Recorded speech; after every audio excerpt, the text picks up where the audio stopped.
everyone, welcome to What's Cooking at Raymond. Today we're going to take a sweet trip and we're going to learn all about chocolate. Who doesn't like chocolate? Milk chocolate, dark chocolate, white chocolate, and a new kind of chocolate called ruby chocolate. Before I begin, I'm going to give you a brief little history about chocolate. Chocolate is grown in Ecuador. It is one of the largest producers of cocoa, or called cacao. Chocolate goes back to over 1000 BC.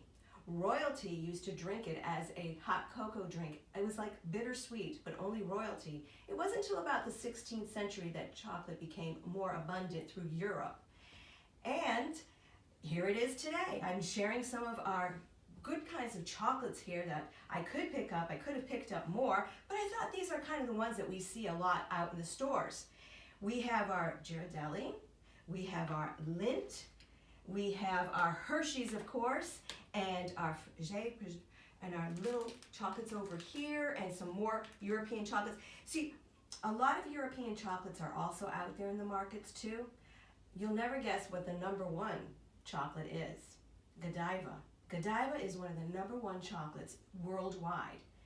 The countries that produce and have the most chocolate and sell the most chocolates are, guess, #1, the US, #2, Germany, #3, Switzerland, and #4, Belgium. They produce the most chocolates. Here in the US, we have this company called Hershey. Now, Hershey's comes out of the Pennsylvania area, and it's been around for many, many years. And they produce one of the biggest producers of chocolate here in the US. Hershey's is very exclusive about their ingredients. They do not share their recipe with anybody. It's a secret what the secret ingredients is in Hershey. Most of the chocolate that we have is started out milk chocolate, but within the last couple of years we've been seeing a lot of dark chocolate. What is the difference between milk chocolate and dark chocolate? Well, it's inevitable. Milk is added to the chocolate to produce the milk chocolate, where dark chocolate, they use just the cocoa fat to produce it. And the white chocolate is not labeled with the darker cocoa. They use just the white part of the bean of the cocoa, and that's where you get the white chocolate. Now, there was another chocolate that was introduced back in 2004 called the ruby chocolate.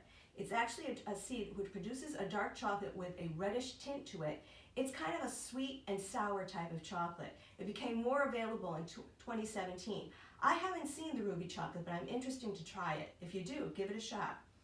Like I said, we have our chocolates here. We have Dove, we have more Lindt, we have Russell Stover's, which is one of our favorites. You always see Russell Stover chocolates. I didn't get a chance to go to Munson's chocolate, but there's chocolates that are very good too. Like I said, there hasn't been a chocolate that I found that I didn't like. And chocolates are also used in baking.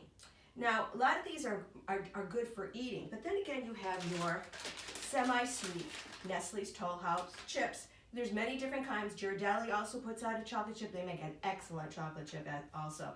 And it's a 100% real chocolate. They use both the dark and the milk. That's why you get the semi-sweet taste to it. If you want one that doesn't have any more dark, then you would look for the dark chocolate chips. And then, of course, we have our cocoa. Our Swiss Miss, different companies, again, putting out cocoa. Any type of cocoa is really good.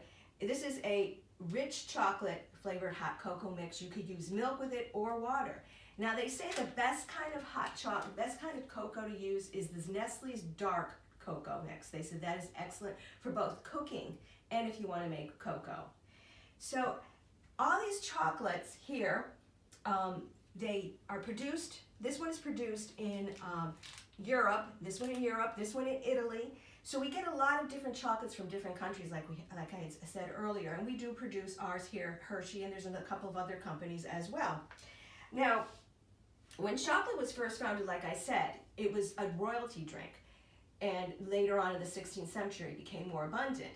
It wasn't until at least 1847 where J.S. Fry and Sons actually produced the first chocolate bar. And from then on, it became a staple and more people enjoyed it. During the war, when soldiers went into small towns, especially after World War II, they would give out a lot of chocolate bars to everybody. It was kind of a peace offering and a welcome, soldiers coming into villages and when they freed a lot of these villages after the Second War. So chocolate has been around. It's a good gift giving, especially with Valentine's Day coming. We have all sorts of chocolates that we can choose from. I hope you get a chance to try some of these chocolates.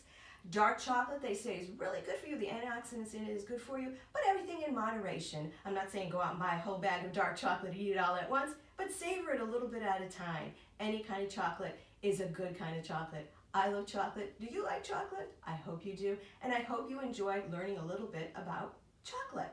Happy Valentine's Day, and enjoy your chocolates.